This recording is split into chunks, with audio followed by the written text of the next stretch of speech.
ในวิดีโอนี้ก็จะมาสอนการติดตั้ง Android Studio ใน Mac เนาะเข้ามาที่ Google เลยเนาะเสิร์ชใส่ว่า Android Studio กดเข้ามาเนาะหลังจากนั้นกดที่ดาวน์โหลด Android Studio เนาะ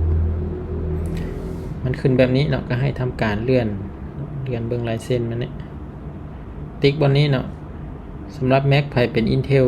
ให้กดตัวนี้ Mac ไผเป็น Apple Chip ก็กดตัวนี้เนาะทำการดาวน์โหลดตัวนี้ให้ทุกคนกดดาวน์โหลดเลยเนาะตัวนี้อาจารย์ดาวน์โหลดมาแล้วไฟล์มันก็อยู่ที่กิกบายเนาะ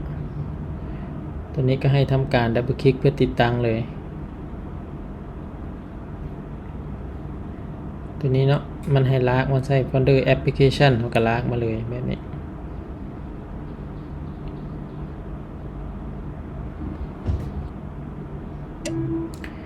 มาที่โฟลเดอร์แอปพลิเคชันแบบนี้เนาะบนนี้ตัวนี้ให้เราดับเบิลคลิกใส่ Android Studio นี่เลย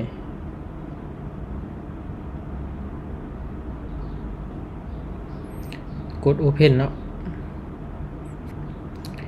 ตัวนี้ก็กด Do not import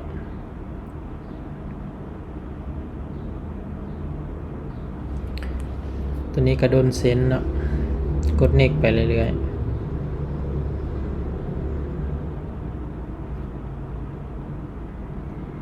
ตัวนี้มันก็จะบอกเนาะโปรแกรมที่มันต้องการมีโปรแกรมแดงๆในนี้